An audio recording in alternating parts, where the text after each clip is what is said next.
こんにちは、アレスチャンネルです。今回は自然の神々4回目、火の神、地の神、水の神です。この自然の神々の各回の動画は概要欄に貼っておきますので、ぜひご覧になってみてくださ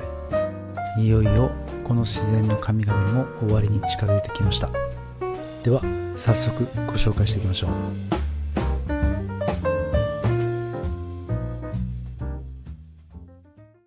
火の神。450万年前に誕生したとされるホモ・サピエンスが火を使い始めた時期がいつであるかは定かではありませんが、50万年前に遡ることは確実だと言われます。したがって最初に火を得た者が誰かは時の彼方に埋没してしまっているのですが、世界各地の伝承では鳥や英雄が天上あるいは地底から盗んできたという説と、守護神が体内に隠し持っていた話が見受けられます。天上の火を盗んで人間に与えたものとして最も有名なのはギリシャ神話のプロメテウスでしょう。天であるウラノスと守護神ガイアから生まれた12のティターン親族は、そのうちのレアーとクロノスの結婚によって誕生したゼウスを頂点とするオリンポスの神々と争い、負けて冥界タルタロスに落とされました。ある時、ゼウスがプロメテウスの罠にわざとかかり、その後、地上の人々に火を与えなくなった事件が起こりました。火を失って困った人々を見かねたプロメテウスは、オリンポス山の神々のかまどから火を盗み、人間に与えたのでした。これに怒ったゼウスは、人間に未来永劫の災いを与えようと宣言しました。そこでヘーパエストスに土と水を混ぜて女神に似せた娘を作れと命じ、さらにアテナには衣装を、アフロディーテには輝く髪を、ヘルメスには心の中に恥を知らない偽りの心を吹き込むように命じて美女を完成させ、これをパンドラと名付けました。そしてゼウスはパンドラをプロメテウスの弟エピメテウスに送りました。彼は兄から決してゼウスからの贈り物は受け取るなと言われていたにもかかわらず、この最初の女性であるパンドラを喜んで受け取り、妻にしてしまいました。パンドラはあらゆる災いを閉じ込めてある壺を持参してきましたが、地上に着くと好奇心からそれを開け、すべての災いが飛び出したのです。慌てて蓋をしたため、希望だけが壺の中に残ってしまいました。こうして人間には悲しい災いが満ち溢れたのですが、実はこの話の本当の意味は、人類が火を手に入れたため、食物を火で調理するようになり、美味を満喫した反面、病や死といった災いをもたらしたということだと思われます。古代インドのベーダ神話でも、ギリシャのプロメテウスと同じく天の火を地上にもたらした半信半人のマータリシュバンの伝承があります。インドの火の神はアグニで、その起源は遥かなる太古に人々が家のかまどを崇拝したことに遡るのですが、その後紀元前13世紀になると、アグニは嵐の神インドラの弟に位置づけられました。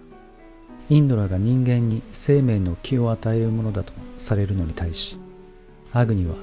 永遠の若者と想定されており、男と女、獣と魚、木と虫の生命の元となる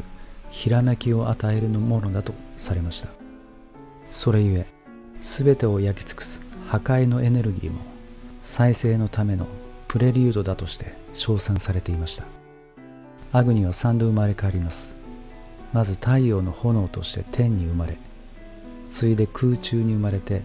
インドラ、つまり嵐の中の雷となり、最後に地上に生まれて祭司の聖なる火として魔物を焼き殺します。そして地上の聖なる火は天まで立ち上り、また太陽の炎となるのですが、この再生を通じて彼は宇宙のすべてを見通すのだと言います。この祭祀の聖なる日を半身半人のマータリシュバンが使徒として人間に火をもたらしたというのです。また、守護神が体に火を隠し持っていた話では、マオリ神話が有名です。マオリ神話の主人公マウイは、祖先女神のマフイカだけが持っていた火を騙して奪い、人々に分け与えたのですが、ある時、いたずら心から家々の火をすべて消した挙句、火がなくなったと騒ぎました。母親がマフイカから火をもらってくるように命じたので、マウイはマフイカに会って火を欲しいと頼みます。マフイカは小指の爪を抜いて火として与えてくれました。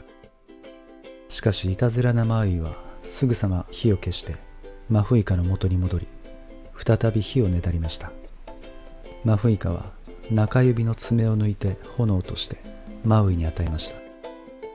マウイはこれもすぐ消し、さらにマフイカの薬指の爪、親指の爪といった具合に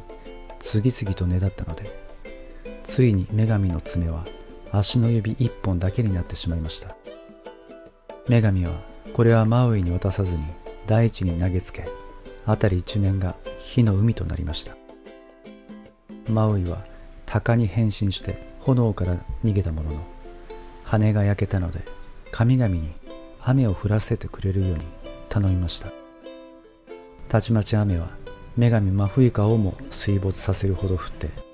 火は静まったのですが、火はなくなり、わずかにマフイカの曲げチキチキに残った炎が木々に燃え移って火種となったというのです。次は地の神です。各地の神話が語る大地の神は、天の神と対になって世界を作ったケースが多いようです。私たちは何気なく神社という言葉を口にしますが、神は天津神、すなわち天の神で、社は国津神で大地の神のことです。天の神と大地の神の双方の祭祀を一括りにして神社と称します。4万年前から1万年前のヨーロッパ後期、旧石器時代の遺跡からヴィーナス像と呼ばれる妊娠した女神像が多数出土しています。興味深いのは、これらの地母神に捧げたものが植物ではなく牛や鹿といった獣だったことです。ところが1万年ほど前からオリエントで農耕が開始されると、妊娠した地母神はスリムな体型に変化します。5000年前頃からシュメール人はこの大地母神を冥界の女王エレシキガルという名で呼びました。エレシキガルの妹で豊穣の神イナンナが冥界にてエレシキガルに邪眼を浴びせられ死にますが、知恵の神エンキの力によって生き返ります。しかしイナンナが地上に戻るための身代わりを要求され、イナンナの夫で牧草の神であるドゥムジを差し出します。ドゥムジの姉でブドウの神ゲシュティエン・アンナは冥界に連れ去られた弟を探しに来ますが、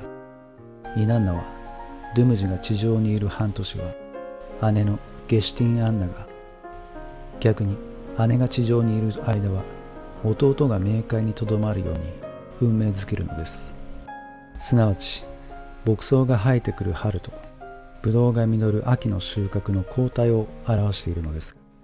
こうした豊穣の神の働きも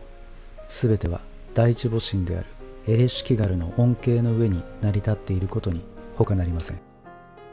ギリシャ神話の大地母神はガイアやその孫デメテル、冥界の神ハーデスの王妃ペルセポネーなどが当てられています。水の神。世界各地で語り継がれている神々をたどってみると、それらの多くがあの伝説の大洪水を契機に変革したり誕生して、後に水に関わる神とされたようです。旧約聖書によれば、その大洪水はノアが600歳の時の2月17日から40日にわたって降り注いだ雨によってもたらされました。ノア一家の乗った船は7月17日にアララト山にたどり着き、地上の水が引いたのは半年後だったという凄まじい災害でした。このノアの洪水神話は紀元前8世紀の物語と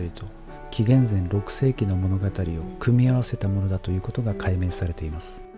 しかし大洪水の伝承はもっと古く、紀元前23世紀のアッカドで作られたギルガメシュ叙事詩にすでに歌われています。体の3分の2が神、3分の1は人間であるギルガメシュは完全な不老不死を求めて旅立ち、大洪水から助かって不老不死を得たウトナビシュティムに会いました。彼はかつて大いなる神が起こした洪水について語り始めます。ギルガメシよ、お前に秘密を明かそう。神々の秘密を話してあげよう。シュルパクの町はお前も知っている町だが、エーフラテスに位置している町だ。古い町で神々が住んでいた。彼らは大いなる神に洪水を起こさせたのだ。彼らの父アヌ、勇ましきエンリル、代表者ニヌルタ、水路監督エンヌギ、エア。ここに列挙されたアヌは天の神、エンリルは地の神にして思考し、ニヌルタは戦いの神、エンヌギは水路の神、エアは水の神です。エアは叫ぶのでした。シュルパクの人よ、聞け。家を打ち壊し船を作れ。持ち物を諦めお前の命を求めよ。すべての生き物の種を船へ運び込め。こうして船にあらゆるものを乗せると大洪水が起こり、7日後に嵐が止んだ時、船はニシル山の山頂にとどまっていたそうです。さらに遡り、紀元前27世紀のシュメールでも洪水物語が記録されています。このような洪水物語は全世界にありますが、ペルーのワロチリ高地に住むインディオの伝承では、はるか昔、一人の男が牧草地帯にラマを連れて行ったと語り始めます。ラマが悲しげに泣くばかりで牧草を食べず、5日後に海の水が盛り上がってすべてのものを飲み尽くすのだと予言し、男を連れてピルカコート山の山頂に登りました。そこにはすでに多くの獣たちが集まっており、5日後に海の水が上昇して、この山以外のあらゆる地上が水で覆われました。その5日後に水が引き始め、人間でただ一人残ったこの男が世界の人類の祖先になったというのです。ここではラマが洪水を予知するのですが、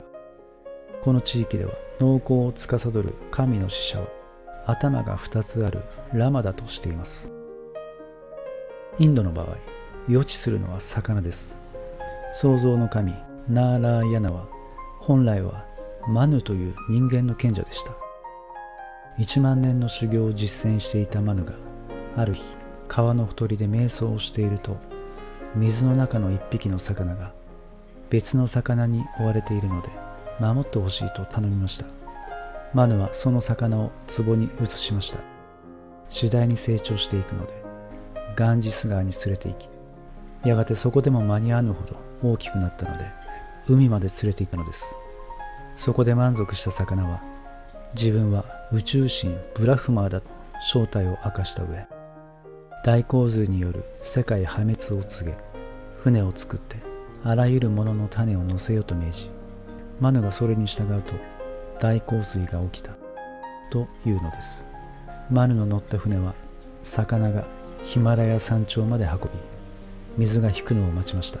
マヌが牛の乳などを備えて洪水の犠牲になったすべてのもののために犠牲祭を行うと、1年後にそのお供え物が一人の女性となり、彼はこの女性を妻として子孫を設けたのでした。また中国の現在の山東省にはこんな伝承があります。一人の少年が汚い老婆のシラミを取って親切にしたところ、老婆はこのシラミは壺に入れ、大洪水になったら掘り出しなさい。というのです。少年は、大洪水はいつですかと聞くと、牢屋の前にある獅子の石像の目が赤くなるとき、と答えて、船を作っておくよう命じました。毎日獅子の石像を見に行く少年を怪しんだある男が、真相を聞き出し、獅子の目に血を塗りました。獅子の目が赤くなったのを見た少年は、母と老婆に告げると、老婆は壺を掘り起こし、船を用意するように命じました。掘り起こした壺には真珠が詰まっており、船に少年と母が乗ると、老婆は、動物は救っていいが、人間はダメだよ、と言って姿を消しました。すると雨が降り出して大洪水になったのです。二人は動物はもちろん、目を赤く塗った男までも助けて船に乗せてしまいました。水が引いた後で、男が壺の中の真珠を奪おうとしましたが、助けられた動物たちに邪魔をされて、真珠は奪われなかったというお話です。はい、これで本の紹介を終わります。次は火、太陽の神と嵐の神、最終回の予定です。いよいよ神の姿が明らかになります。ではまた次の動画でお会いしましょう。